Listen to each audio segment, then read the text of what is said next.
అందరికీ నమస్కారం. సమీక్షాపర్వం ఛానల్కు మీకు అందరికీ హార్దికమైన సుస్వాగతం. సోమవారం నామినేషన్స్ ఎపిసోడ్ వచ్చింది ఈరోజు. సరే, వెళ్ళి నామినేషన్స్ గురించి మనం మాట్లాడుకుందాము. అయితే మాట్లాడుకునే ముందు కొన్ని విషయాలు చెప్పాలండి. కొన్ని విషయాలు ఖచ్చితంగా చెప్పాలి. ఎందుకంటే సరే, నామినేషన్స్ ఎవరు ఎందుకు చేశారు అనే దాని గురించి రివ్యూలు అవి ఓకే, కానీ అవి చేసుకుందాము. బట్ నా ప్రధానమైన ఉద్దేశం ఇక్కడ కేవలం వాళ్ళు ఈ నామినేషన్స్కు ఇతను ఇచ్చిన రీజన్ కరెక్టా, దీనిలో ఎంత లాజిక్ ఉంది, ఆ లాజిక్ను వ్యతిరేకిస్తూ అవతల వాడు చెప్పిన లాజిక్ కరెక్టా, ఈ కోణంలో వెళ్ళదలుచుకోవట్లేదు నేను. అంటే ఇప్పుడు మనము ప్రతి ఒక్క ఎపిసోడ్ చూసిన తర్వాత మనకు అర్థం చేసుకోవాల్సిన విషయం ఏముంది అనేది ఒక ఇంపార్టెంట్ పాయింట్ ఉంటుంది. ప్రతి ఎపిసోడ్లోనూ ఏదో ఒక ఇంపార్టెంట్ పాయింట్ అలాంటిది కనిపిస్తూ ఉంటుంది. అలాంటిది ఈ ఎపిసోడ్లో నాకేం కనిపించింది అనేది మీతో పంచుకోవాలని నేను చేస్తున్న ప్రయత్నం అన్నమాట ఇది. అంటే దాని అర్థం నేను నామినేషన్స్ గురించి అసలు మాట్లాడను అని కాదు. నామినేషన్స్ గురించి కూడా మాట్లాడతాను, ఎందుకంటే దాంట్లో భాగంగానే జరిగింది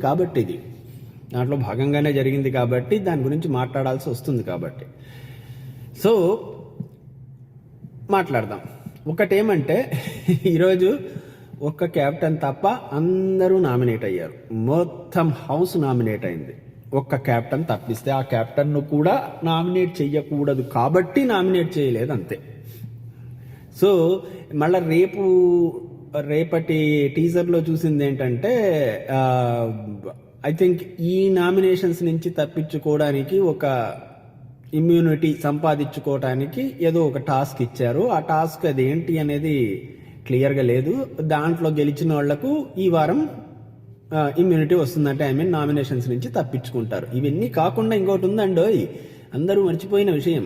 యానీ మాస్టర్ దగ్గర ఒక పవర్ అలాగే స్టిల్ దాగి ఉంది. అది సందర్భం వచ్చినప్పుడు, అవసరం వచ్చినప్పుడు ఉపయోగిస్తామని లాస్ట్ వీక్ నాగార్జున చెప్పి ఉండినాడు. అది ఇంకా యానీ మాస్టర్ దగ్గరే ఉందని అనుకుంటున్నాం. మరి అదేంటో, రేపటి ఇమ్యూనిటీ టాస్క్ ఏంటో అదంతా రేపటి ఎపిసోడ్లో తెలుస్తుంది మనకు. సో దాని గురించి కాదు. సరే, ఇప్పుడు ఇదంతా సోది ఎందుకు? ఇంత సోది మాట్లాడే బదులు కనీసం నామినేషన్స్ గురించి మాట్లాడితేనైనా మాకు బాగానే ఉంటుంది కదరా బాబు, ఈ సోదంతా వినడానికా అని మీరు దయచేసి విసుక్కోవద్దండి బాబు. చెప్తున్నాను ఏం లేదు. మనకు లైఫ్లో చాలాసార్లు ఒక సంఘటన కనిపిస్తూ ఉంటుందండి.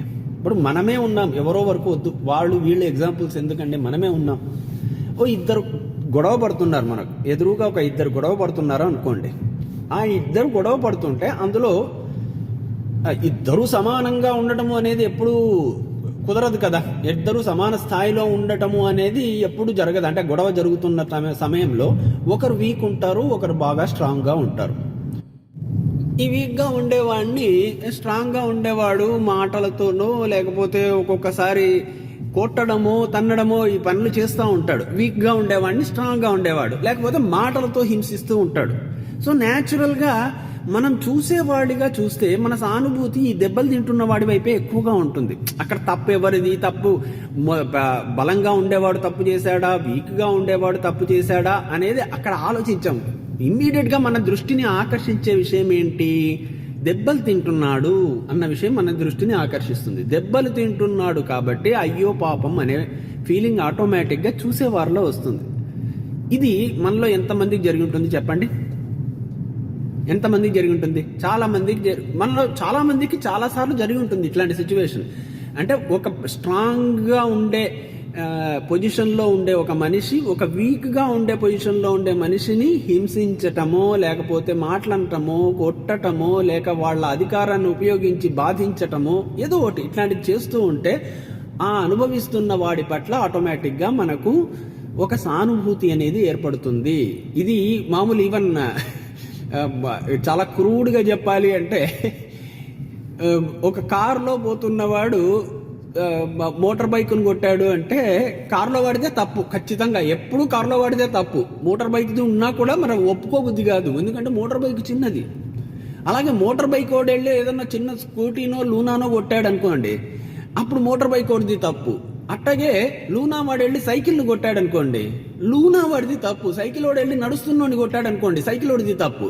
అంతేకాని అక్కడ ఎవరిది యాక్చువల్ తప్పు అని ఆలోచించగలిగేంత ఓపిక ఆ మనస్తత్వం ఉండదు. ఎందుకంటే ఏదో ఒక బలమైన థింగ్ వచ్చేసి ఇతడిని ఆల్రెడీ సప్రెస్ చేసేసి ఉంది, కాబట్టి ముందు ఇతడికి మన సానుభూతి అవసరము అనేది మానవ నైజం, మనిషిలో బిల్టిన్ గా ఉండే తత్వం అది కదా, మనిషిలో బిల్టిన్ గా ఉండే తత్వం అది. కానీ యాక్చువల్గా చెయ్యవలసింది ఏంటండి అక్కడ? ఎప్పుడైనా సరే ఇలా ఇద్దరు కొట్టుకుంటున్నప్పుడు అది జస్ట్ సంఘటన చూసేసి కొట్టేవాడిది తప్ప కొట్టించుకునేవాడిది తప్ప అనే నిర్ణయానికి వచ్చేయకూడదు. ముందు కొట్టడాన్నే ఆపాలి, అందులో ఎటువంటి సందేహం లేదు. ఇలా వాడు బలవంతుడు బలహీనుడిని కొడుతుంటే, ఆర్ మాటలతో హింసిస్తూ ఉంటే, ఆర్ ఏదో రకంగా బాధ పెడుతూ ఉంటే ఆ బాధ పెట్టడాన్ని ఆపాలి, ఆ కొట్టడాన్ని ఆపాలి, ఆ హింసించడాన్ని ఆపాలి. ఆపిన తర్వాత ఏం జరిగింది అనేది కనుక్కోవాలండి. అది ఇంపార్టెంట్ పాయింట్. అక్కడ ఏం జరిగిందో తెలిస్తే అప్పుడు తప్ప కొట్టించుకునేవాడిది తప్ప అని తెలుస్తుంది. ఏమో కొట్టించుకునేవాడిదే తప్పుందేమో. వాడు ఎంతో మోసం చేశా, ఎన్నో రోజులు వీడు కొట్టేవాడు భరించి భరించి భరించి ఆఖరికి విధి లేకుండా వచ్చి నీ 4 పీకుతున్నాడేమో. మనకు తెలియదు కదా. మనం జస్ట్ ఒక సంఘటన చూడంగానే మనం డిసైడ్ చేసేస్తే ఎలా అవుతుంది చెప్పండి? అప్పుడు ఏమవుతుంది? అప్పుడు ఆ విధంగా వెళ్ళడం అనేది కరెక్టా కాదా చెప్పండి? ఆ అప్రోచే కదా కరెక్ట్ ఉండాల్సింది. ఎక్కడైనా సరే ఏం జరిగింది అనేది చూడాలి. ఏం జరిగింది అనేది చూసి అప్పుడు ఎవరిది తప్పు ఎవరిది రైటు అనేది డిసైడ్ చేస్తే అది కరెక్ట్ జడ్జిమెంట్ వస్తుంది. అప్పుడు నిజంగా కొట్టించుకునేవాడిది తప్పైతే, ఒరేయ్ ఆడు కొట్టడం తప్పే గాని నీకు బుద్ధుందారా? ఈ విధంగా నారా నువ్వు బాధ పెట్టడము, ఈ విధంగా నారా వాడిని సతాయించటము, ఈ విధంగా నారా వాడిని నువ్వు హింసించటము, నువ్వు చేసింది ఏది పైకి కనిపించట్లేదు, వాడు కొట్టే దెబ్బలు మాత్రం చూపించేసి సానుభూతి పొందాలని ట్రై చేస్తున్నావా అని కొట్టించుకునేవాడిని కూడా మనమే తిడతాం మళ్ళా. కాకపోతే సొసైటీ ఎట్ట తయారైందంటే కొట్టించుకునేవాడు ఎప్పుడు మంచోడు, కొట్టేవాడు మాత్రమే చెడ్డవాడు అన్నట్టుగా తయారైంది. నా ఉద్దేశం కొట్టేవాళ్ళందరూ మంచోళ్ళు, కొట్టించుకునే వాళ్ళందరూ చెడ్డోళ్ళు అని కాదండోయ్ బాబు. నేను చెప్పేది ఆ ఉద్దేశంతో కాదు. నేను చెప్పేది ఏమి జరిగింది అనేది తెలుసుకోకుండా ఎవరు మంచివాళ్ళు ఎవరు చెడ్డవాళ్ళు అన్న ఒక నిర్ణయానికి రావటం తప్పు అని చెప్తున్నాను అంతే. జరిగిన విషయం తెలుసుకోకుండా తీర్పులు చెప్పటం తప్పు అంటున్నాను. జరిగిన విషయం తీర్పు చెప్పే ముందు జస్ట్ సానుభూతి బేస్డ్గా ఎమోషనల్ బేస్డ్గా తీర్పులు చెప్పకూడదు. అందుకే మీకు తెలుసు అంటే చాలా సినిమాల్లో చెప్తుంటారు డైలాగ్, అది ఎంత దాకా నిజమో నాకు తెలియదు కానీ, అందుకే ఎమోషనల్గా ఫీల్ అవ్వకుండా ఉండడానికి న్యాయదేవత కళ్ళకు గంతలు కట్టేశారు. అంటే కళ్ళకు చెవుల మీదుగా గంతలు కట్టేసి ఉంటారు. అంటే ఆమెకు ఇంకే రకమైన భావోద్వేగాలు లేకుండా కేవలం నిజము అబద్ధం మాత్రమే చూసి తీర్పిస్తుంది అని చెప్పటానికి ప్రతీకగా అట్లా న్యాయదేవత కళ్ళకు చెవులకు గంతలు కట్టేసి ఉంటారు అని సినిమాల్లో చెప్తుంటారు. నిజమో అబద్ధమో నాకు తెలియదు కానీ మనం చేయాల్సింది ఇప్పుడు ఏదైనా సరే ఒక తీర్పు చెప్పే స్థానంలో కూర్చుంటున్నప్పుడు, రివ్యూ చెప్తుండే స్థానంలో కూర్చుంటున్నప్పుడు నీవు కేవలం నీ కంటికి కనిపిస్తున్న దాని ప్రకారము దెబ్బలు తింటున్న వాళ్ళందరూ మంచివాళ్ళు, దెబ్బలు కొడుతున్న వాళ్ళందరూ చెడ్డవాళ్ళు అన్న ఒక జనరలైజ్డ్ ఒపీనియన్కు లోబడి నువ్వు తీర్పులు ఇవ్వద్దు. జరిగింది తెలుసుకో. జరిగింది తెలుసుకున్న తర్వాత కూడా కొట్టేవాడిదే తప్పు అంటే కొట్టేవాడిని 4 పీకు, నువ్వు వాడికి 4 రకాలుగా శిక్షలు విధించు. అట్లాగే కొట్టించుకునేవాడిది తప్పని తెలిసినా కూడా వాడికి కూడా బుద్ధి చెప్పు. అది నేను చెప్పదలుచుకుంటున్న విషయం. ఓకేనా? సో నేను ఈరోజు మాట్లాడబోయే పాయింట్కు ఉపోద్ఘాతం అన్నమాట ఇది. సరే, ఇప్పుడు మనము బిగ్ బాస్లోకి వద్దాం. ఈరోజు కొన్ని సీన్స్ అంటే నామినేషన్స్ కంటే ముందు కొన్ని సీన్స్ చూపించారు. జెస్సీ వెళ్ళి వామిటింగ్స్ చేసుకుంటున్నాడు. వామిటింగ్స్ చేసుకుంటూ ఉంటే సన్నీ వెళ్ళి పక్కన నిలబడి కాస్త ఆయనను సహాయంగా ఉంటున్నాడు. తర్వాత మళ్ళా జెస్సీ వెళ్ళి పడుకున్నట్టున్నాడు. ఈ సన్నీ వచ్చేసి మానస్తో చెబుతున్నాడు, ముగ్గురు ఫ్రెండ్స్ అంటుంటారు, ఏం ఫ్రెండ్షిప్ ఇది? ఇక్కడ వాడు ఆరోగ్యం బాగాలేక బాధపడుతూ ఉంటే వాళ్ళంతకు వాళ్ళిద్దరూ హ్యాపీగా ఉన్నారు అని అనడము. దానికి మానసు, ఒరే మనకు చాలా విషయాలు తెలియనప్పుడు దూరంగా ఉండటం అనేది మంచిది, ఉత్తమమైన విషయము, అదే వాళ్ళకి చేసే గొప్ప సహాయము అన్నట్టుగా చెప్పాడు మానసు. అది కరెక్టే. అక్కడ సహాయం తీసుకోవడానికి ఆ మనిషి సిద్ధంగా ఉన్నాడో లేదో తెలియకుండా ఆయనకు ఆల్రెడీ ఈయన మీద కోపం ఉండి ఈయనను అవాయిడ్ చేసే ప్రయత్నంలో ఉన్నప్పుడు ఈయన సహాయం చేయడానికి వెళ్ళినా దాన్ని తప్పుగా తీసుకునే అవకాశము అయితే ఉంది. కాకపోతే ఇక్కడ మీరు గమనించాల్సింది ఏంటంటే సన్నీకి అలా డిఫరెన్సెస్ అంటే అయ్యో ఆరోగ్యం బాగాలేదే అనే ఒక చిన్న కన్సర్న్ అయితే సన్నీకి ఉండడము అనేది వాస్తవంగా కనిపిస్తున్న విషయం. అక్కడ సన్నీకి అది ఆ విషయం అయితే స్పష్టంగా ఉంది అన్నట్టుగానే మనకు చూపించాడు కదా. అవతల మళ్ళా బెడ్రూమ్లో ఒక పక్క సిరి నిద్రపోతోంది, ఇంకో పక్క షన్ను కూర్చొని ఒక కుక్క బొమ్మను తన ఎదురుగా పెట్టుకొని మాట్లాడుకుంటున్నాడు. నా ముద్దు కుక్క, నా పెంపుడు కుక్క, నా కుక్కల రాజ్యానికి రాజు, ఇట్లాంటి ఏదో పనికిమాలిన మాటలు మాట్లాడుకుంటూ అక్కడ ఈయన పోయి వామిటింగ్ చేసుకొని వస్తుంటే అతన్ని ఏరా ఎలా ఉంది అని అడగడం మానేసి ఇవన్నీ చేస్తున్నాడు. మేబీ మనకు చూపించినప్పుడు ఏమన్నా అడిగాడేమో, మనకు అది తెలియదు. దాని గురించి మనం చూడని విషయం గురించి మనం మాట్లాడలేము. కాబట్టి నేను అక్కడ పెద్దగా జడ్జిమెంట్లు ఏం పాస్ చేయదలుచుకోలేదు. ఆయన చేసింటే కనుక మంచిదే, చెయ్యకపోతే అది తప్పు, ఖచ్చితంగా తప్పు. కానీ సన్నీ చెబుతున్న మాటల ప్రకారం వీళ్ళ పెద్దగా పట్టించుకుంటున్నట్టుగా అయితే అనిపించలేదు. మరి కానీ అంటే మనకు ఉన్న ఇన్ఫర్మేషన్ ప్రకారంగా మనం ఆలోచిస్తే ఆ షన్ను కానీ సిరి కానీ జెస్సీ గురించి పెద్దగా పట్టించుకుంటున్నట్టుగా లేదు. ఎస్పెషల్లీ ఆ సీక్రెట్ టాస్క్ జెస్సీకి వచ్చి ఫెయిల్ అయిన దగ్గర నుంచి కాస్త దూరం మెయింటైన్ చేస్తున్నట్టుగానే మనకు కూడా అనిపిస్తోంది. ఓకేనా, అంతదాకా నిజం. ఈరోజు ఇదే విషయంగా సన్నీని నామినేట్ చేశాడు జెస్సీ. ఆయన జెస్సీకి వర్టిగో అనే ఒక జబ్బు ఉంది. వర్టిగో అనే జబ్బు వల్ల ఉండడము అంటే అది దాని లక్షణాలు ఏంటి, దానివల్ల ఏమొస్తుంది అనేది ప్రతి ఒక్కళ్లకు తెలిసి ఉండాల్సిన అవసరం లేదు కదా. ఉందంటారా? అన్లెస్ మనకు తెలిసిన వాళ్లకు ఎవరికైనా ఆ జబ్బు వస్తేనో, లేకపోతే మనకు సంబంధించిన వాళ్ళనో, మిత్రులనో, బంధువుల్లోనో, ఎవళ్లలోనో మనం చూసుంటే మనకు తెలుస్తుంది. లేకపోతే అది తెలిసే అవకాశం కూడా లేదు కదా. వర్టిగో అనే ఒక జబ్బు ఉంది, ఆ జబ్బు లక్షణాలు ఇవి అని ప్రతి ఒక్క మానవుడికి భూప్రపంచం మీద తెలిసి ఉండాల్సిన అవసరము లేదు. అది నంబర్ 1 పాయింట్. అక్కడ నంబర్ 2 పాయింట్, ఇదే పాయింట్ మీదే కదా జెస్సీ నామినేట్ చేశాడు సన్నీని. అలాగే సిరి కూడా సన్నీని ఇదే పాయింట్ మీద నామినేట్ చేసింది. అక్కడ సన్నీ వచ్చేసి ఆయన జబ్బుతో ఉన్నాడు అన్న విషయం కూడా పట్టించుకోకుండా దాన్ని ఎద్దేవా చేస్తున్నట్టుగా మాట్లాడి జెస్సీని హేళన చేశారు అన్న కోణంలో వీళ్ళిద్దరూ మాట్లాడారు కదా. అందుకనే నామినేట్ చేశారు. ఇప్పుడు జెస్సీ ఆ విధంగా మాట్లాడడం కరెక్టా? సన్నీ ఆ విధంగా మాట్లాడడం కరెక్టా? సన్నీ ఆ విధంగా జెస్సీని ఎద్దేవా చేయటం కరెక్టా? ఇది పాయింట్ ఇక్కడ ఆలోచించాల్సింది. ఇక్కడ మనం ఎలా ఆలోచించాలి అని నేను అనుకుంటున్నానంటే, జెస్సీకి జబ్బుంది కాబట్టి జెస్సీకి బేషరతుగా సానుభూతి ప్రకటించి సన్నీదే తప్పు అని ప్రకటించడం చాలా ఈజీ పని. ఇందాక మనం చెప్పామే, సైకిలు నడుస్తున్న మనిషి ఇద్దరు ఢీ కొంటే కనుక సైకిలోడిదే తప్పు అన్నట్టు అనమాట. మనం ఆ పని చెయ్యొద్దు. అక్కడ సిచ్యువేషన్ ఒకసారి స్టెప్ బై స్టెప్ చూడండి. సన్నీయే చెప్పాడు ఈ ముక్క కూడా.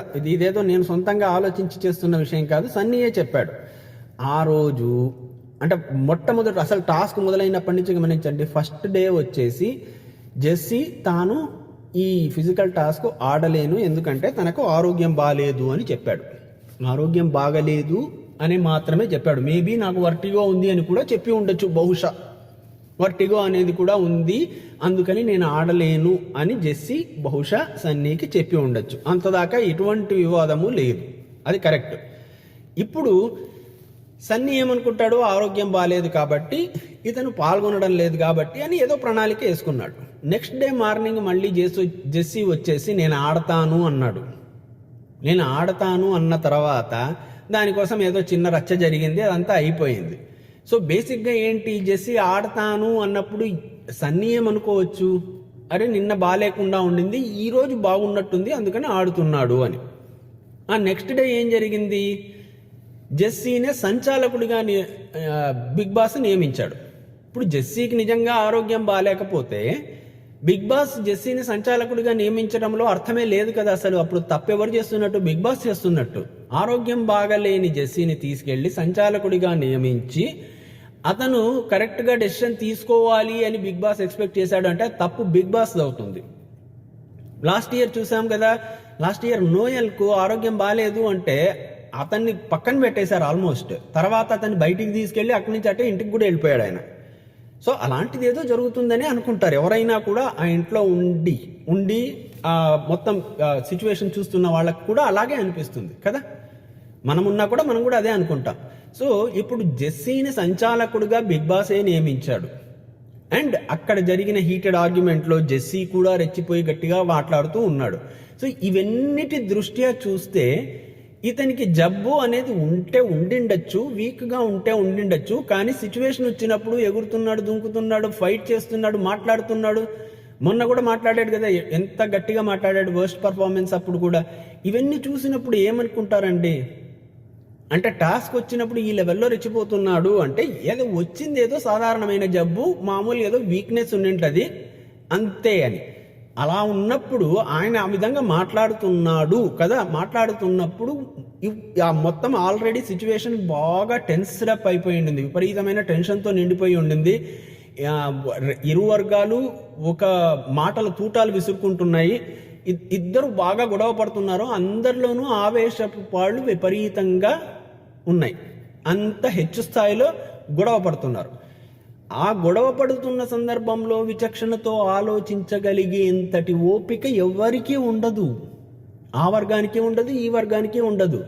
ఆ కోపంలో ఏవో మాటలైతే జారడం అనేది సంభవం, ఖచ్చితంగా జరిగి తీరుతుంది. ఎంత సంయమనం పాటించినా, ఎంత కామ్గా ఉండాలని మనం అనుకున్నా, లోపల నుంచి తన్నుకొస్తున్న కోపాన్ని మనం వ్యక్తపరిచే సమయంలో నోట్లో నుంచి మాటలు వస్తాయి.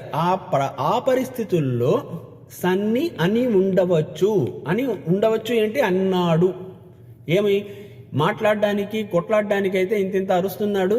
ఆటలు ఆడబోయా, కరెక్ట్గా సంచాలకత్వం చెయ్యవయ్యా అంటే మాత్రం వర్టిగో అని చెప్పి మూల కూర్చుంటున్నాడు అనే ఒక మాట అని ఉండొచ్చు.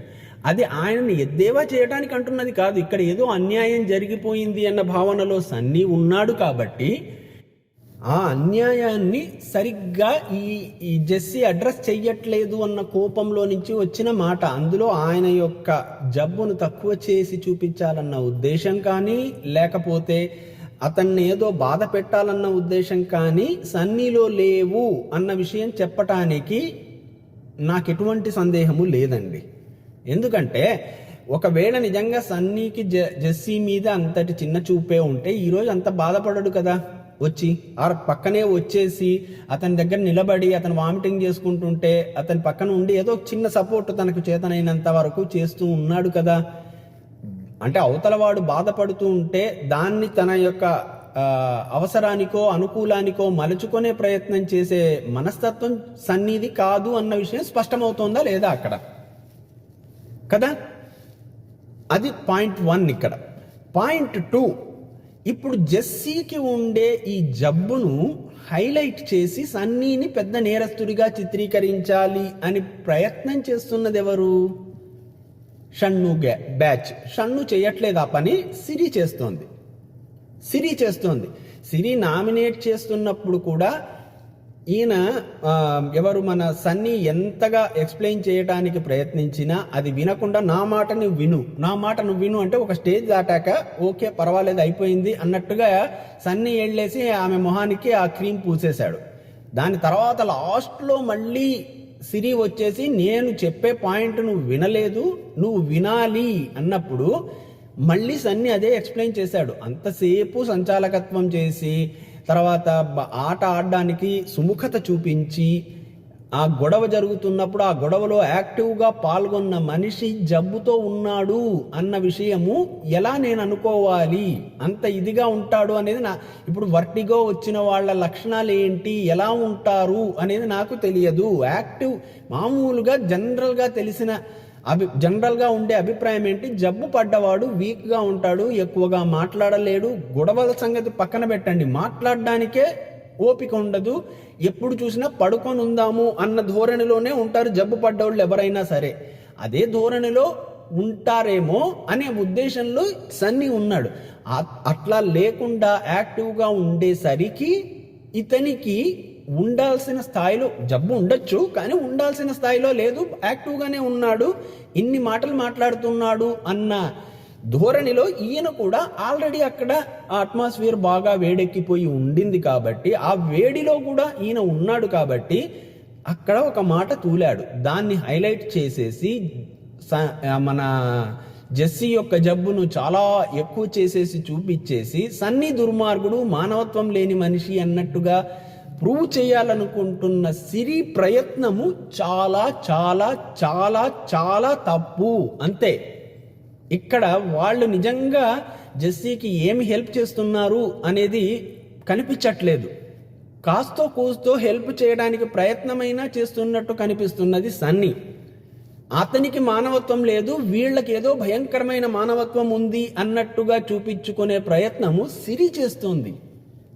ఇది నాకు ఏమాత్రం నచ్చలేదండి. అసలు సిరికి సన్నీని నామినేట్ చేయాలంటే వేరే ఏదైనా రీజన్ చెప్పచ్చు. సన్నీ కూడా అదే మాట అడిగాడు, నువ్వు నన్ను నామినేట్ చేయాలి అంటే నువ్వు నాతోటి ఏమన్నా సమస్య ఉందంటే అది చెప్పు, అంతేగాని పక్కన వాళ్ళ సమస్యలన్నీ నువ్వు తీసుకొని దాన్ని అదొక రీజన్గా చూపించి నువ్వు నన్ను నామినేట్ చేయొద్దు. నీకు నాతోటి ఏమన్నా సమస్య ఉందా అది చెప్పు అంటే దానికి ఆమె ఇది అట్లా కాదు, హౌస్ అది ఇది అని ఏదో జనరలైజ్ చేసి చెప్పే ప్రయత్నం చేసింది. అక్కడ నిజంగానే సన్నీ అన్నట్టుగా ఆమె హైలైట్ అవ్వటానికే ప్రయత్నించింది. ఆ హైలైట్ అవ్వటానికి చేసిన ప్రయత్నం కూడా జెస్సీ జబ్బును హైలైట్ చేయటము. అంటే తన గ్రూపులో ఉండే ఒక వ్యక్తికి ఒక జబ్బు వస్తే ఆ జబ్బును కూడా ఆటకు అనుగుణంగా మలచుకొని వాడుకోవాలి అన్న ఆలోచన. అది ఎంత తప్పండి, ఎంత తప్పు. మనుషులము మనము, మానవత్వము అనేది పొద్దున్న లేచి సాయంత్రం పడుకునేదాకా 100 సార్లు మాట్లాడతాం. మానవత్వంతో ఉండాలి, కరుణతో ఉండాలి, దయతో ఉండాలి అని. ఇలా ఒక జబ్బును కూడా మన యొక్క గెలుపుకు ఒక సోపానంగా వాడుకోవటము అనేది ఉంది కదా. సోపానం అంటే నిచ్చెన మెట్టు. అలా వచ్చే గెలుపు నిజంగా ఏం గెలుపు అండి అది? అదేం గెలుపు అసలు? ఒక మనిషి యొక్క క్యారెక్టర్ను అంతగా అసాసినేట్ చేయడానికి చేసే ఆ ప్రయత్నం ఉంది కదా, అది ఏమన్నా దాన్ని ఎవరైనా ఎలాగైనా సమర్థిస్తారా? నాకు అర్థం కాదు ఎలా సమర్థిస్తారో. కేవలం జబ్బు అన్న కారణం నాకు చూపొద్దండి. ఇక్కడ జబ్బు అన్న కారణం మాత్రం చూపించేసి జెస్సీ మీద సానుభూతి చూపించేసి సన్నీని దుర్మార్గుని చేయొద్దండి. ఇంకా దానికి 4 ఇంతల యాక్షన్ చేస్తూ జెస్సీ వచ్చి ఎగిరి దుంకి పోయినాడు. నీకు వర్టిగో అంటే తెలియదు. ఇప్పుడు ఆయన చెప్పచ్చా ముక్క, చూడు సన్నీ నీకు వర్టిగో సంగతి తెలియదు, దాని లక్షణాలు నీకు తెలియదు, అది వచ్చినవాడు బాగా యాక్టివ్గానే ఉంటాడు, కాకపోతే వాడికి వేరే రకాల ప్రాబ్లమ్స్ ఉంటాయి, చెప్పు, ఎవరొద్దన్నారు? సన్నీ కూడా అన్నాడు కదా, నాకు నిజంగా వర్టిగో అంటే తెలియదు రాజా, నాకు వర్టిగో అంటే దాని లక్షణాలు అంటే ఎలా ఉంటాయో నాకెప్పుడు తెలియదు, నేను చూడలేదు, నువ్వు యాక్టివ్గా ఉండడం చూసి ఓకేలే తగ్గిపోయిందేమో అనుకున్నాను అన్నాడు. అంతే కదా. తర్వాత నేను నిజంగా జబ్బుంది అన్న విషయం తెలిసినప్పుడు పక్కనే వచ్చేసి సహాయం చేయడానికి కూడా ప్రయత్నించాడు కదా. అంటే ఇప్పుడు ఎవరికైనా సరే ప్రతి విషయం తెలిసి ఉండాలా అండి? అదేదో సినిమాలో అడుగుతారు, మయోకార్డియల్ ఇన్ఫ్రాక్షన్ అంటే ఏంటో చెప్పు అని. మయోకార్డియల్ ఇన్ఫ్రాక్షన్ అనేది కూడా తెలియకుండా నువ్వు ఎలా బతుకుతున్నావురా అని ఎవరి దగ్గరికన్నా వెళ్ళి మనం తిడితే ఏమన్నా అర్థం ఉంటుందండి అసలు? మయోకార్డియల్ ఇన్ఫ్రాక్షన్ అంటే ఇది హార్ట్ అటాక్ మామూలు వాడుక భాషలో అందరికి తెలిసి ఉంటుంది. హార్ట్ అటాక్ అంటే తెలుస్తుంది, కానీ మయోకార్డియల్ ఇన్ఫ్రాక్షన్ అంటే అని ఎవరికి అర్థమవుతుంది టెక్నికల్ లాంగ్వేజ్లో చెప్తే? అలాగా వర్టిగో అన్నది ప్రతి ఒక్కళ్ళకు తెలిసి ఉండాలి అన్న ఎక్స్పెక్టేషనే తప్పు. ఫస్ట్ నీకు అంతగా ఓకే నాకు ఈ జబ్బు ఉంది, ఈ జబ్బుకు ఈ లక్షణాలు ఉంటాయి, వచ్చినవాడు యాక్టివ్గానే ఉంటాడు, గట్టిగా వాడు మామూలు విషయాల్లో అన్నిట్లోనూ నార్మల్గాను పాల్గొనగలుగుతాడు, అన్ని విషయాలు చెయ్యగలుగుతాడు, కాకపోతే ఈ లక్షణాల వల్ల కాస్త డల్ ఉంటాడు, ఇటువైపు డల్ ఉంటాడు, కానీ మిగతా అన్ని విషయాలు నార్మల్గానే ఉంటాయి, వాడేదో పడుకొని ఉండాలి అని ఎక్స్పెక్ట్ చేయొద్దండి అన్నట్టుగా నువ్వు ముందర ఇన్ఫర్మేషన్ అన్న చెప్పు. నువ్వు అది చేయలేదు, ఇది చేయలేదు, అవతల వాడిని తెలుసుకొని ఉండాలి అనేది మాత్రం నువ్వు ఎక్స్పెక్ట్ చేస్తున్నావు. అది ఎప్పుడు తెలుసుకొని ఉండాలంటున్నావు? విపరీతమైన హీట్ డెవలప్ అయిపోయి అందరూ కొట్టుకుంటున్న సమయంలో, ఒకళ్ళ విచక్షణలు ఒకళ్ళు మరిచిపోయి ఉన్న సమయంలో వాళ్ళకి ఇవన్నీ తెలిసి వీళ్ళు నిర్ణయాలు తీసుకోవాలి, ఆటలు ఆడాలి అని నువ్వు ఎక్స్పెక్ట్ చేస్తున్నావు అంటే అంతకంటే హాస్యాస్పదమైన విషయం ఇంకోటి ఉంటుందా అండి? అంతకంటే హాస్యాస్పదమైన విషయం ఇంకోటి ఉంటుందా? తప్పు కదా అది అసలు. సరే, అది జరిగింది ఏదో జరిగిపోయింది, ఆ రోజు ఏదో జరిగింది, అయిపోయింది, గొడవలు పడ్డారు, తిట్టుకున్నారు, మాటలు అరుచుకున్నారు, మాటలు మాట్లాడుకున్నారు, అన్నీ అయిపోయాయి కదా. ఫైనల్గా ఏమైంది? ఆ గొడవ సద్దుమణిగింది. మళ్ళీ నిన్న అంతసేపు ఆ ప్రోగ్రాంలో ఎంజాయ్ చేశారు, అన్నీ జరిగాయి కదా. కాస్త అయినా చల్లబడి ఉండాలి కదా. మళ్ళీ అవన్నీ మనసులో పెట్టేసుకొని ఇక్కడ నామినేషన్స్ టైంలో దాన్ని తీసి సన్నీని ఒక దోషిగా చూపించాలి అనే ఒక కుట్రపూరితమైన ఈ నామినేషన్ను ఏ విధంగా సమర్థిస్తారండి? సన్నీ అన్న మాటలో తప్పేమన్నా ఉందా? ఆమె హైలైట్ అవ్వాలని అదొకటే అన్నాడు కదా, హైలైట్ అవ్వాలని ప్రయత్నిస్తూ ఉంది అంటే దానికి సిరికి చాలా కోపం వచ్చేసింది కదా. మరి నువ్వు ఇంకొకళ్ళ క్యారెక్టర్ను అసాసినేట్ చేయడానికి ట్రై చేస్తున్నావమ్మా సిరి. అవతల మనిషి యొక్క గుణాన్ని జనం ఎదురుగా చంపేస్తున్నావు. వీడు ఎంత నికృష్టుడంటే, నీచుడంటే, ఒక జబ్బుతో ఉన్న మనిషితోటి మాట్లాడకూడని పద్ధతిలో మాట్లాడడమే కాక వాడిని తొక్కేయాలని చూస్తున్నాడు. వీడు ఎంత దుర్మార్గుడు అని నువ్వు జనానికి ప్రూవ్ చేసే ప్రయత్నం చేస్తున్నావు. దానితో పోలిస్తే హైలైట్ కావడానికి ప్రయత్నిస్తోంది అని ఒక మాట సన్నీ అంటే అది తప్పేవీ కాదు, అసలు తప్పు కానే కాదు నువ్వు చేస్తున్న పనితో కంపేర్ చేస్తే. అంత ఇది ఉన్నదానివి. మరి యానీ మాస్టర్ అడిగింది కదా, మనం 2 రోజులుగా మనము గొంతు చించుకొని మాట్లాడుకుంటున్న విషయం, కత్తి తీసుకొని వచ్చినావే ఏ రకంగా కరెక్ట్ అమ్మా అంటే దానికి నీకు అసలు ఆన్సర్ లేదు కదా. ఆ కత్తి వేటుకు నెత్తురు చుక్క కూడా లేదు కదా నీ మొహంలో. వచ్చి చేసేయండి అన్నావు, అసలు ఆన్సర్ కూడా లేదు ఆమె దగ్గర ఏ రకంగాను. ఈ ముక్క షన్నుకు మాత్రం తెలియదా? షన్ను కూడా వచ్చి వాదించాడు కదా ఈరోజు. అది కాదు మచ్చా, అది నా ఉద్దేశంలో ఫిజికల్ అవ్వటమే. ఆ బ్యాగు తగలకూడని చోట తగిలితే ఇతనికి ఇది అవుతుంది అదవుతుంది అని చెప్పేసి మాట్లాడుతున్నావే. మరి ఈమె కత్తి తీసుకొని వచ్చింది, దాని గురించి నువ్వు మాట్లాడవేంటి? షన్ను కూడా మాట్లాడ్డా ఆ విషయము. సిరి అయితే అసలు సైలెంట్గా ఉంటుంది. ఆ కత్తి విషయం ఎంత తక్కువగా మాట్లాడితే అంత మంచిది అన్న దూరంలో ఉంటుంది. ఎవ్వరు దాని గురించి మాట్లాడకూడదు, ఎవ్వరు దాని గురించి ప్రశ్నించకూడదు, ఈమెను ఒక్క మాట అనకూడదు. ఈమె మాత్రం జనాలందరి క్యారెక్టర్లు అసాసినేట్ చేసుకుంటూ తిరగచ్చు. ఏమన్నా న్యాయంగా ఉందా అండి ఇది? ఏమన్నా న్యాయంగా ఉందా? సో నా ప్రధానమైన పాయింట్ ఈరోజు చెప్పదలుచుకునింది ఏంటంటే, ఒక వ్యక్తి జబ్బు పడ్డాడు కాబట్టి అతని పట్ల సానుభూతి చూపించాలి, జనరలైజ్డ్గా సానుభూతి చూపించాలి అన్న మాట నిజం, నేను కాదనటం లేదు. కానీ అతని జబ్బును మాత్రమే ప్రధానంగా తీసుకొని, ఆధారంగా తీసుకొని, ప్రమాణంగా తీసుకొని అవతల వ్యక్తి క్యారెక్టర్ను అసాసినేట్ చెయ్యొద్దండి. అతను ఒక మాట అంటున్నాడు అంటే ఏ సందర్భంలో అంటున్నాడు, ఎక్కడ అంటున్నాడు, దాని ముందు జరిగింది ఏంటి, తర్వాత జరిగింది ఏంటి, అన్ని చూసి కూలంకషంగా చూసిన తర్వాత ఒక నిర్ణయానికి రండి. అంతేగాని ఇక్కడ సన్నీ గొప్పోడు, జెస్సీ చెడ్డోడు అనడం లేదు. జెస్సీ, నేను ఇప్పటికి కూడా జెస్సీని ఏమీ అనట్లేదు. జెస్సీ ఆ రోజు వచ్చాడు, గొడవ పడ్డాడు, ఫైట్ చేశాడు, వెళ్ళిపోయాడు, ఆయనను నేను ఏమీ అనట్లేదు. నేను అంటున్నది సిరీని అంటున్నాను. ఇక్కడ ఆ పాయింట్ తీసుకొని రావటమే తప్పు. అది కేవలము తన యొక్క అవసరానికి తగ్గట్టుగా వాడుకొని ఒక కంటెస్టెంట్ యొక్క క్యారెక్టర్ను దారుణంగా చంపేయటానికి ప్రయత్నించటము అనేది చాలా చాలా చాలా తప్పు. క్యారెక్టర్ను చంపటము అనేది మనిషిని చంపటం కంటే ఘోరం అండి బాబు. ఒక మనిషి యొక్క వ్యక్తిత్వాన్ని జనాల ఎదురుగా చంపేస్తే వాడు నీచుడు, నికృష్టుడు, దుర్మార్గుడు అన్నట్టుగా వాడి యొక్క ఆలోచనలు ఎంత అధమమైన స్థాయిలో ఉంటాయి, వాడి యొక్క చర్యలన్నీ ఎంత తక్కువ స్థాయిలో ఉంటాయి అని జనాలకు ప్రూవ్ చేసేస్తే దానివల్ల ఆ వ్యక్తి జీవితమే పాడైపోతుంది. వాడు బతికి ఉండి కూడా లాభం లేదు సొసైటీలో. అందులో ఇంతమంది చూస్తున్న ఈ టెలివిజన్ షోలో నీకు ఉండే ఇమ్మెచ్యూరిటీ వల్ల, నేనేదో సిరి ఏదో చాలా ఇదిగా చేసిందని, ఆమెకు ఉండేది ఇమ్మెచ్యూరిటీయే. నా ఉద్దేశం ప్రకారం ఆమెకు భయంకరమైన ఇమ్మెచ్యూరిటీ ఉంది అంతే.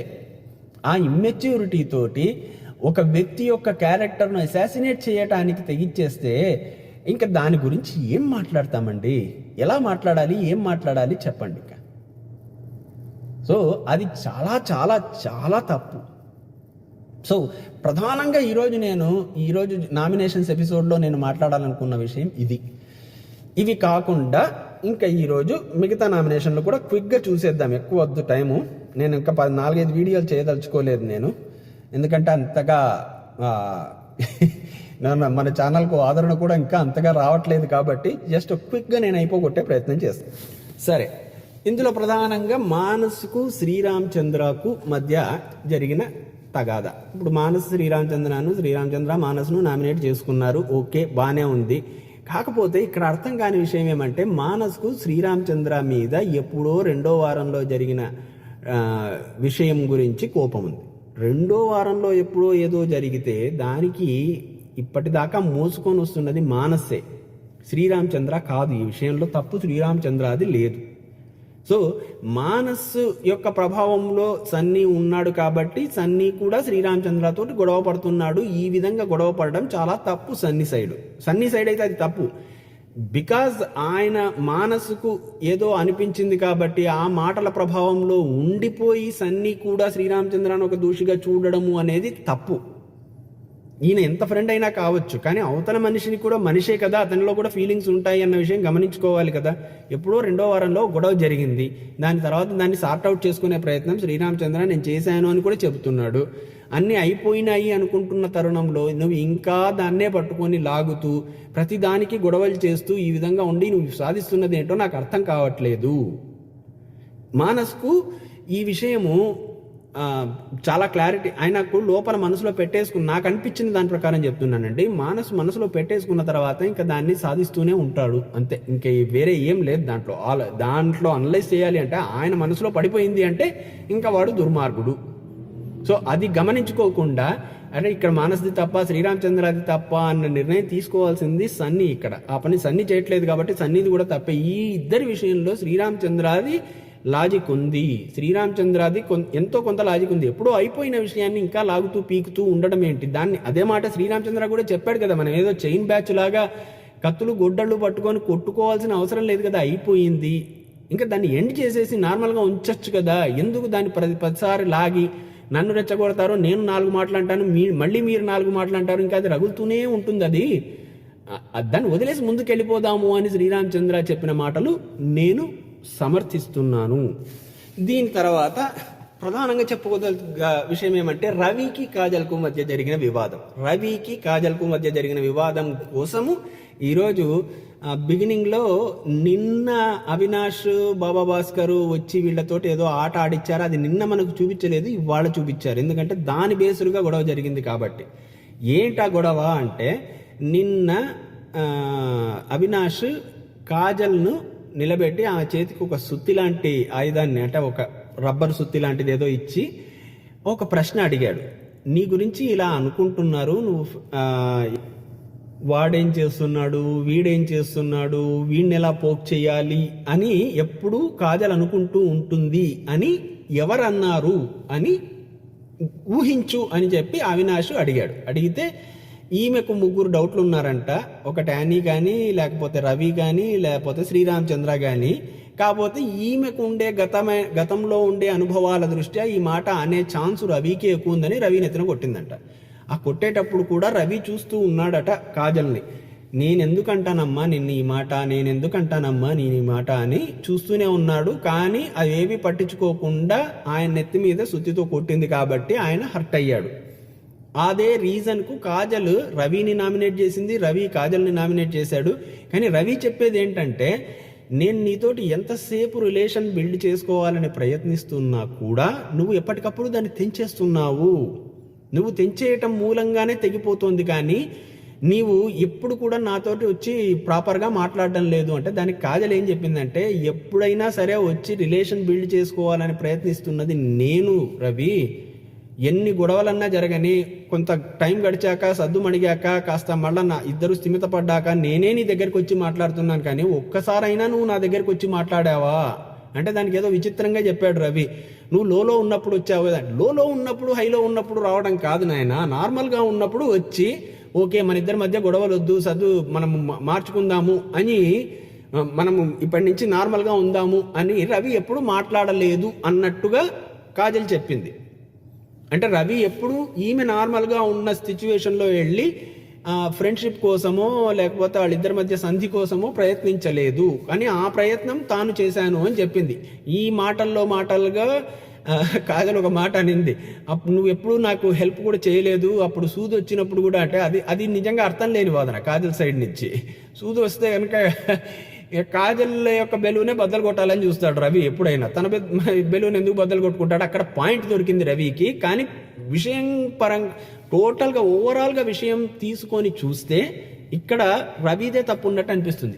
రవి ఇప్పుడు కాజల్ బదులు ఎవరున్నా కూడా సరే రవిని అంత ఈజీగా నమ్మలేరండి ఆ ఇంట్లో. బికాజ్ 8 వారాలుగా అది నిజమా అబద్ధమా అనేది పక్కన పెట్టేయండి.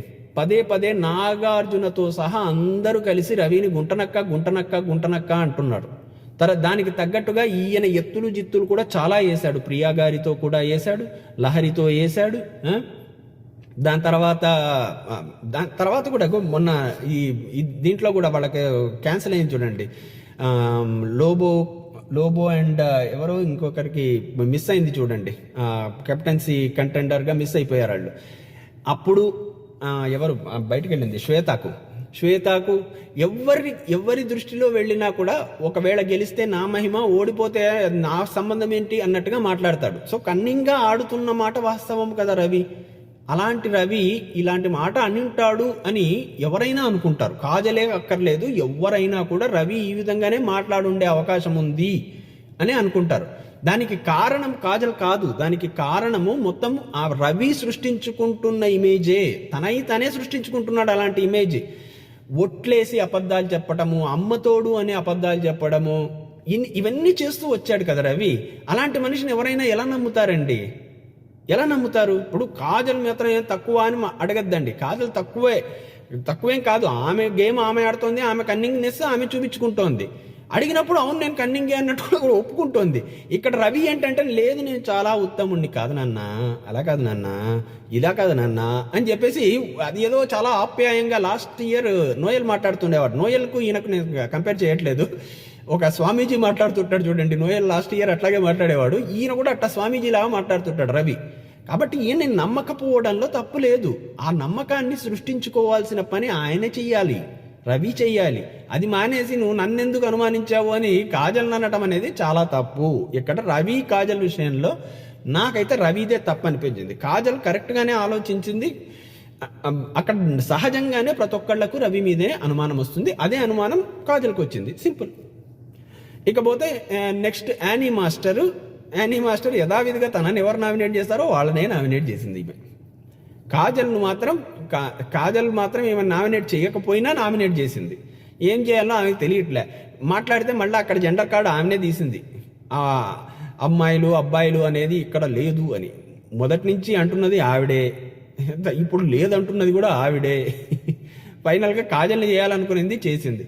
కాకపోతే ఆ రోజు అంత లెవెల్ లోపల గొడవ పడింది కదా సన్నీతోటి. మరి సన్నీ చేసి ఉండొచ్చుగా. సన్నీ దుర్మార్గుడు, గుంపులు కట్టి ఆడుతున్నాడు, అది ఇది అనింది కదా. మరి సిరి దగ్గరికి వెళ్ళి ఎందుకు నామినేట్ చేసింది? చేసుండేది కాదేమో. బహుశా సిరి యానీ మాస్టర్ను నామినేట్ చేయకుంటే ఈ రోజు కూడా సిరి విషయము యానీ మాస్టర్ బయట పెట్టేది కాదేమో. ఈ రోజు కూడా సన్నీనో మానస్నో నామినేట్ చేసి ఉండేది ఖచ్చితంగా.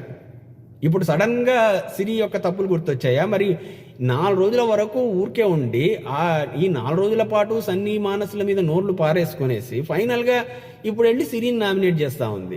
వీళ్ళను మాత్రం ఏమి అనట్లేదు. మరి నిజంగా ఈమె లెక్క ప్రకారం వాళ్ళిద్దరే కదా దోషులు. వాళ్ళని ఎందుకు సెలెక్ట్ చేసుకోవట్లేదు? ఏమీ లేదు, నన్ను నామినేట్ చేస్తే నేను నిన్ను నామినేట్ చేస్తా, అదే పాలసీ ఆమెది. అదొక పనికిమాలిన పాలసీ అనేది నా ఉద్దేశం. నేను నిన్ను నామినేట్ చేస్తున్నాను అంటే దానికి సాలిడ్ రీజన్ చూపించి నామినేట్ చేయాలి. ఎందుకని నేను నామినేట్ చేస్తున్నాను అని చెప్పి చెయ్యాలి. అంతేగాని నన్ను నువ్వు నామినేట్ చేసావా కాబట్టి నేను నిన్ను నామినేట్ చేస్తాననేది తప్పు. కాకపోతే ఈరోజు ఆవిడ సిరి గురించి చెప్పిన లాజిక్ మాత్రం కరెక్ట్. ఈ ముక్క ఆమె ఈ రోజు కాదు, ఆ రోజు ఇంత గొడవ సన్నీ మీద చేసిందే, ఆ రోజే సిరి మీద చేయాల్సిన గొడవ ఈమె ఆ రోజు. అప్పుడు చేసుంటే అది హైలైట్ అయ్యి అది నాగార్జున దగ్గర కూడా చర్చకు వచ్చి కాస్త అయినా దాని గురించి డిస్కషన్ జరిగేది. అవన్నీ చెయ్యకుండా సన్నీ మీద అరిచేసి ఈరోజు సిరి తనను నామినేట్ చేసింది కాబట్టి నామినేట్ చేస్తాను అంటుంది చూడండి, అది తప్పు అంటున్నాను నేను. ఈరోజు చెప్పాల్సిన సమయంలో చెప్పకుండా అంతా అయిపోయిన తర్వాత లాస్ట్లో మనకు అవసరానికి తగ్గట్టుగా మనం చేస్తాము అంటే అది తప్పు అంటున్నా. ఇక్కడ ఆమె చేసిన నామినేషన్ కరెక్టే, ఆమె చెప్పిన రీజన్ కరెక్టే, కాకపోతే అది చెప్పాల్సిన టైంలో చెప్పలేదు ఆ రీజను. అది నా పాయింట్ ఇక్కడ. కాబట్టి యానీ మాస్టర్కి సంబంధించి అది. ఇక ప్రియాంక గురించి, ప్రియాంకకు ఒక రకంగా షన్ను మామూలుగా పడవలేదండి బాబు. ఈరోజు ఎపిసోడ్ బిగినింగ్లో షన్ను ప్రియాంక కలిసి కూర్చొని మాట్లాడుకుంటుంటే ఇప్పుడు అందరూ వీక్గా ఉన్నారు అనుకుంటున్న వాళ్ళందరూ వెళ్ళిపోయారు. ఇప్పుడు చూస్తుంటే నేనే వీక్గా కనిపిస్తున్నాను, నెక్స్ట్ నేనే వెళ్ళిపోతానో ఏంటో అంటే షన్ను ఉండి అబ్బే నువ్వు వెళ్ళిపోవు అనేది కాదు, ఈ వారం అయితే ఖచ్చితంగా నువ్వు వెళ్ళవు, నువ్వు ఎందుకలా అనుకుంటావు, నువ్వు చాలా స్ట్రాంగ్గా ఆడుతున్నావు, అట్లా ఏదో చెప్పాడు. తీరా వచ్చేసరికి ఆమె నామినేట్ చేస్తే ఆమె కాలింది, మామూలుగా కారలేదు. దానికి షన్ను చెప్పడం కూడా నీవు ఇంకా గేమ్ ఇంప్రూవ్ చేసుకోవాలి కాబట్టి నేను నామినేట్ చేస్తున్నాను అంటే బాగా అడిగింది ఇక్కడ ప్రియాంక. గేమ్ ఇంప్రూవ్ చేసుకోవాలి అనుకుంటే దానికి అవకాశం ఇవ్వాలి, కానీ నామినేట్ చేసి బయటికి పంపిస్తే ఎవరు ఇంప్రూవ్ చేసుకుంటారు, బయటికి వెళ్ళి ఇంప్రూవ్ చేసుకోనా, నాకు కరెక్ట్ రీజన్ చెప్పు అని అడిగింది ప్రియాంక. కరెక్ట్ రీజన్ చెప్పు అంటే ఇంకా పెయింటింగ్ టాస్క్లో నువ్వు సరిగ్గా ఆడలేదు అంటే దానికి కూడా రిటార్ట్ ఇచ్చింది. పెయింటింగ్ టాస్క్లో నాకు బ్లూ ఇచ్చారు, ఆమెకు రెడ్ ఇచ్చారు, మనం కూడా చూసాంగా, ఎక్కువగా రెడ్గానే కనిపిస్తూ ఉండింది, అది రెడ్గానే కనిపిస్తూ ఉండింది. ఆ విషయం గురించి వాళ్ళు అనుకున్నారు, రెడ్ తీసుకుంటే ఆల్రెడీ గెలుపు అనేది తథ్యము అన్నట్టుగా వాళ్ళు మాట్లాడుకున్నారు కదా. సో అక్కడ తన ప్రయత్నం తను చేసినా తను ఓడిపోయింది, అది ఓకే. తన ప్రయత్నం తను చేయలేదు అనడం తప్పు. అక్కడ నిజంగానే ప్రయత్నించింది, అంతదాకా ప్రయత్నించని మనిషి కూడా ప్రయత్నించింది, ఆ రీజన్ అయితే తప్పు. సో మొత్తం మీద ఏంటంటే ఆమెతోటి నైస్గా మాట్లాడి ఫైనల్గా ఆమె నామినేట్ చేయడంతో ఆమెకు మండిపోయి టాప్ అని మొహం మీద కొట్టుకునింది. ఆ కొట్టుకోవటము, ఆ విధంగా దురుసుగా మాట్లాడటము తప్పు, కానీ బట్ ప్రియాంకను ఈరోజు షన్ను నామినేట్ చేయడం అనేది షన్నుదే తప్పండి, ఇంకా దాంట్లో వేరే మాట ఏం లేదు. సో ప్రధానంగా జరిగిన గొడవలు అయితే అవేనండి ఈరోజు. సో ఇప్పటికే 41 నిమిషాలు అయిపోయింది. సో నేను చెప్పదలుచుకున్న పాయింట్ మాత్రం ఒక గొడవ జరుగుతూ ఉన్నప్పుడు అక్కడ బలవంతుడెవరు బలహీనుడెవరు అనే ప్రాతిపదిక మీద మీరు తీర్పులు ఇవ్వద్దండి. జరిగింది ఏమిటి అనేది తెలుసుకొని ఆలోచించుకొని తీర్పు ఇవ్వండి, అంతే. ఇప్పుడు నేను చెప్పినట్టుగా కూడా సన్నీది నేను తప్పుందా లేదా అని మీరు గట్టిగా నిలదీసి అడిగితే ఖచ్చితంగా తప్పుందనే చెప్తాను. ఏ అనారోగ్యమైనా కానివ్వండి, సన్నీకి సంబంధించినంత వరకు ఆయనకు నిజంగా అనారోగ్యంగా ఉంది అన్న విషయం నాకు చెప్పిన తర్వాత ఇంకా ఒక స్టేజ్ దాటాక దాన్ని లాగడం మానేయాలి. సన్నీ ఆ పని చెయ్యలేదు, క్యారీ అవే అయిపోయాడు, ఆ ఎమోషన్స్లో పడి కొట్టుకుపోయాడు. ఆ ఎమోషన్స్లో పడి కొట్టుకుపోవటం అనేది తప్పు. ఎమోషన్స్లో పడి ఎప్పుడైతే నువ్వు మాట్లాడడం మొదలెడతావో అన్నీ తప్పులే చేస్తావు. నువ్వు అట్లా ఎమోషనల్గా క్యారీ అవే అయిపోయాడు కాబట్టి అక్కడ ఆయన యొక్క అనారోగ్యాన్ని కూడా దృష్టిలో పెట్టుకొని సన్నీకి మాట్లాడాల్సిన అవసరం అయితే ఉంది. అది 100% ఒప్పుకొని తీరాల్సిన నిజం. ఆ పని సన్నీ చేయలేదు కాబట్టి అది తప్పు. అది వర్టిగోనా, దాని లక్షణాలు ఏంటి అనేది సన్నీకి తెలియాల్సిన అవసరం లేదు. అనారోగ్యంతో ఉన్నాడు అని చెప్తూ ఉన్నాడు, 1-10 సార్లు చెప్తున్నాడు. కాబట్టి కొంత బెనిఫిట్ ఆఫ్ డౌట్ ఇచ్చేసి వదిలేయచ్చు సన్నీ అయినా కూడా. కాకపోతే అక్కడ ఆయన క్యారీ అవే అయిపోయింది. ఎక్కడంటే అన్ని బాగానే ఉన్నాయి, బాగానే మాట్లాడుతున్నాడు, అన్ని ఆటల్లో పాల్గొనడానికి కూడా ఉత్సాహం చూపిస్తున్నాడు కదా అని ఆయన భ్రమపడ్డాడు. దాన్ని ఒప్పుకుంటున్నాడు కదా, ఒప్పుకుంటున్నందుకు క్షమించు అంటున్నా నేను, అంతే. నాకు తెలియకుండా చేసిన తప్పిది, నన్ను క్షమించు, నాకు తెలిస్తే నేను ఈ పని చేసేవాడిని కాదు, ఇంత దూరం ఆర్గ్యుమెంటే జరిగేది కాదు అని అంటున్నాడు. అది కొద్దిగా నమ్మబుద్ధిగా ఉంది కాబట్టి క్షమించమంటున్నాను, అంతేగాని ఆయన అట్లా. బట్ ఇన్ జనరల్గా చెప్పాలి అంటే సన్నీ కూడా కాస్త సంయమనం పాటించి, అవతలవాడు అనారోగ్యంతో ఉన్నాడు అంటే కాస్త ఓపిక వహించి, ఓపిక పాటించి సైలెంట్గా ఉండటం అనేది చాలా అవసరము. బట్ అది ప్రాతిపదికగా తీసుకొని క్యారెక్టర్ అసాసినేషన్లు చేస్తాను అనేది సిరి లాంటి వాళ్ళు చేస్తున్న పనులను మాత్రం నేను ఖండిస్తాను. ఈ పాయింట్ ఒకవేళ జెస్సీయే వచ్చి చెప్పాడనుకోండి, నీకేం తెలుస్తుందిరా నా బాధ అంటే, నీకు ఇష్టం వచ్చినట్టు నువ్వు ఊహించేసుకునేసి నీ ఇష్టం వచ్చినట్టు నువ్వు మాట్లాడేస్తే అయిపోతుంది అనుకుంటున్నావా, నా బాధ గురించి నీకేం తెలుసురా అని జెస్సీయే మాట్లాడితే నేను ఒప్పుకుంటాను. లాస్ట్ టైం సన్నీ కాదు నోయల్ మాట్లాడాడు చూడండి, ఆ స్టేజ్ మీద నిలబడి అవినాష్ను తర్వాత అమ్మ రాజశేఖర్ను దులిపేశాడు చూడండి, ఒప్పుకుంటాను, అది 100% ఒప్పుకుంటాను. ఇక్కడ మాట్లాడాల్సిందే ఆయన. అక్కడ ఏంటి, వీళ్ళిద్దరి మధ్య జరిగిన సంఘటన తనకు అనుకూలంగా వాడుకోవాలని చూస్తోందే సిరి. ఆ యొక్క ఆలోచనను నేను ఖండిస్తున్నాను. I think I have given you enough clarity. ఇంతకంటే క్లియర్గా నాకు చెప్పడం రాదండి. బహుశా మీకు అర్థం కాకపోతే మీ యొక్క క్వశ్చన్స్ను కామెంట్లలో అడగండి. ఇప్పటికే టైం చాలా ఎక్కువైపోతుంది. సో అవి నామినేషన్స్. మొత్తం మీద ఈరోజు మొత్తం హౌస్ ఎక్సెప్ట్ షణ్ముఖ్ నామినేట్ అయ్యారు. రేపు ఏదో ఇమ్యూనిటీ టాస్క్ వస్తుంది, అది ఎలా జరుగుతుందో తెలియదు. అది చూసిన తర్వాత దాని గురించి చేసుకునే సమీక్షలో మళ్ళీ మిమ్మల్ని అందరినీ కలుసుకుంటానని మాటిస్తూ, మీకు కానీ మా వీడియోలు, మా అనాలిసిస్లు నచ్చుతుంటే దయచేసి మా ఛానల్కు సబ్స్క్రైబ్ చేసుకోండి. మా వీడియోలకు లైకులు కొట్టండి. అలాగే మా అభిప్రాయాలతో మీకు ఏమన్నా విభేదాలు ఉంటే మీ అభిప్రాయాల్ని కామెంట్ల రూపంలో పంచుకోండి. మరి రేపటి సమీక్షలో మళ్ళీ మిమ్మల్ని కలిసేదాకా ప్లీజ్ స్టే ట్యూన్ టు సమీక్షా పర్వం.